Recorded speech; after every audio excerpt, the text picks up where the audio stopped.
பரிசுத்த ஆவியானவரின் பிரசன்னத்தை உணர்முடிய நம் இருதயங்களை திறந்தருளுவோம்.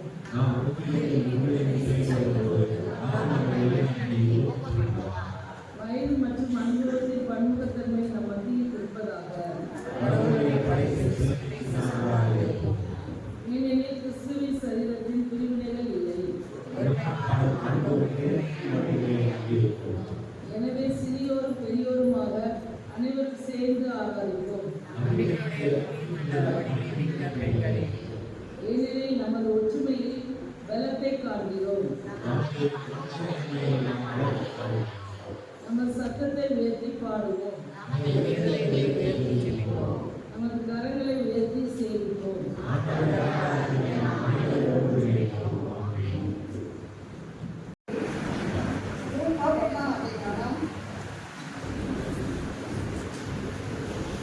வசனங்கள் 39-45. லூக்கா 1ஆம் அதிகாரம் வசனங்கள் 39-45. அந்நாட்களில் மரியாள் இருந்து மலைநாட்டிலே யூதாவிலுள்ள ஒரு பட்டணத்திற்கு தீவிரமாய் போய் சகரியாவின் வீட்டிற்குள் பிரவேசித்து எலிசபெத்தை வாழ்த்தினாள். எலிசபெத் மரியாளுடைய வாழ்ந்தலை கேட்ட பொழுது அவளுடைய வயிற்றிலிருந்த பிள்ளை துள்ளிற்று. எலிசபெத் பரிசுத்த ஆவியினால் நிரப்பப்பட்டு உரத்த சத்தமாய், ஸ்திரீகளுக்குள்ளே ஆசீர்வதிக்கப்பட்டவள், உன் கர்ப்பத்தின் ஆசீர்வதிக்கப்பட்டது. என் ஆண்டவருடைய தாயார் என்னிடத்தில் வந்தது எனக்கு எதனால் கிடைத்தது? இதோ நீ வாழ்த்தின சத்தம் என் காதை விழுந்தவுடனே என் வயிற்றுள்ள பிள்ளை கண்டிப்பாய் கூறிட்டு விசுவாசத்திலே வாக்கிறது. கர்த்தராலே அவருக்கு சொல்லப்பட்டவைகள் நிறைவேறும் என்றால்.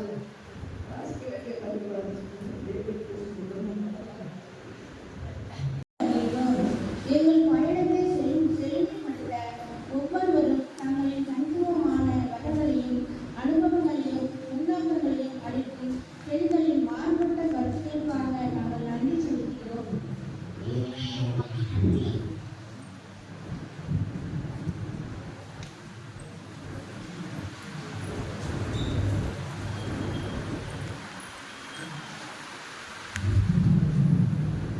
கர்த்தாவே, வெவ்வேறு வயதுடைய பெண்களை நாங்கள் கனப்படுத்தி அவர்கள் ஒருவரை ஒருவர் ஆதரிப்பதிலும் ஊக்குவிப்பதிலும் அளிக்கும் ஈடு இணையற்ற பங்களிப்பை அங்கீகரிப்போம். இளைய தலைமுறையினரை ஞானத்தோடு வழிநடத்தும் பெண்களுக்காக நாங்கள் ஜெபிக்கிறோம். அவர்களின் அடிச்சுவடுகளை பின்பற்றுகிறவர்களின் வளர்ச்சியையும் மேம்பாட்டையும் பெருக்கி அவர்களின் நுண் அறிவையும் அனுபவங்களையும் தாராளமாய் அழிந்து கொள்ள அவர்களுக்கு அருள் புரியும்.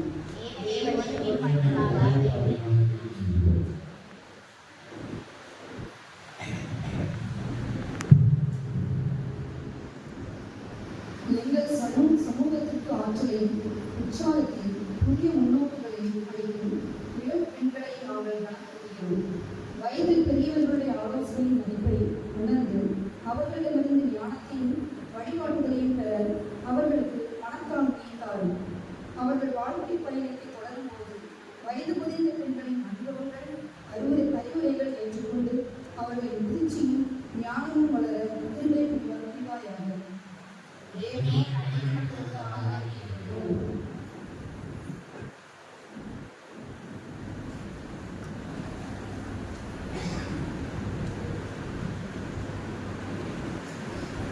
போராடும் உரிமைகளாலும் பிரச்சனைகளாலும் சிந்தித்து கிடக்கும் உடனே நாங்கள் அனைவரும் ஜபத்தையும் செயலையும் ஒன்றுபடுத்துவதற்கு நீ உதவி செய்யும்படியாக உன்னை வேண்டிக் கொள்கிறோம்.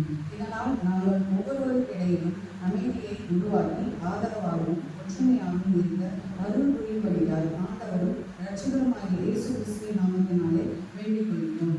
ஆமென்.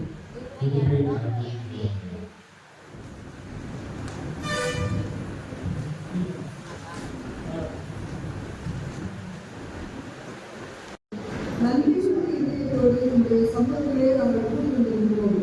இளம் வயதுடையவர்களாக பெரியவர்களாக நாங்கள் ஊழியத்தில் ஒன்றிணைந்து உமக்கும் பிறருக்கும் ஊழியர் செய்யும் போது உமது ஆவியினாலே எங்கள் இதயங்களையும்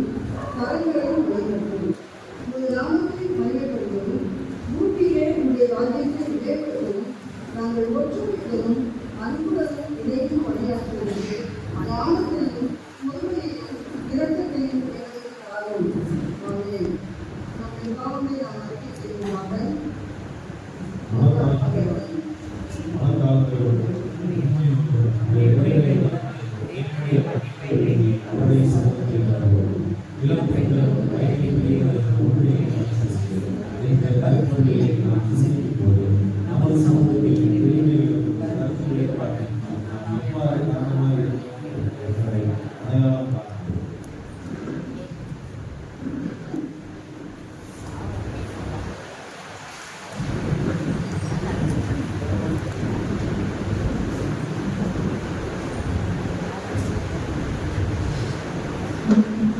தாழ்மையோடு உண்மையோடு நம்முடைய உயிரிலே உரைகளே உணர்ந்து தேவனுடைய மன்னிப்பை எண்ணி அவருடைய சங்கத்தில் வருவோம்.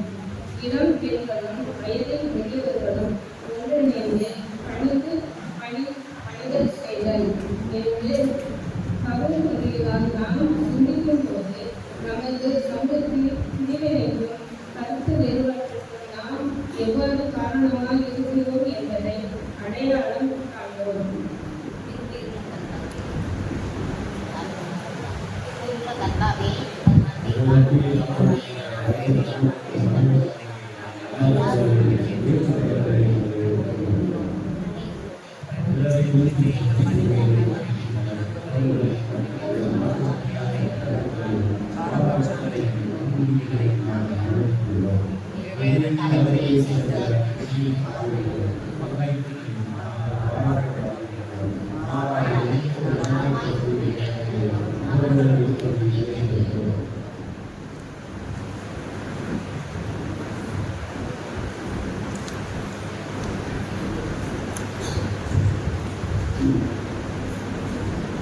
கர்த்தாவே, உங்களுடைய மனப்பான்மை மற்றும் பச்சாதாபம் உண்டாக உங்களுடைய மக்களிடையே தீர்வுகள் குடிநீரை ஏற்படுத்திய வார்த்தைகள் அதை செய்வது எதிர்மையை காணப்படுவதாக ஒருவரின் வயதையோ பின்னணியத்தையோ பொறுக்காது ஒவ்வொரு தனிநபரின் கண்ணியத்தையும் மதிப்பையும் அங்கிருந்து உங்களுடைய கண்களால் நாங்கள் ஒருவருக்கொருவர் பார்க்கிறதை என்று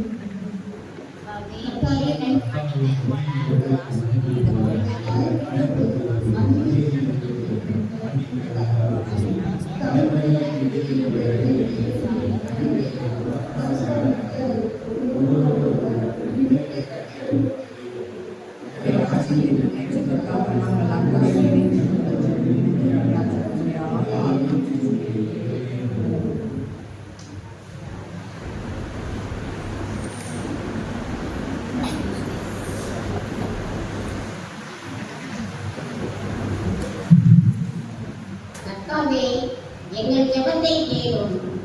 எல்லா அநீதிகளையும் எங்களிலிருந்து நீக்கி எங்களை தூய்மைப்படுத்தும். உமது அன்பையும் கிருபையையும் பிரதிபலிக்க எங்கள் மாண்பு மாற்றுவமாக அடையும்படி எங்களை உமது ஆவியினால் புதுப்பிக்க இயேசு கிறிஸ்துவின் நாமத்தினாலே வேண்டிக் கொள்கிறோம். ஆமென். திருமறை பாடல்கள் வாசிக்க கேட்போம்.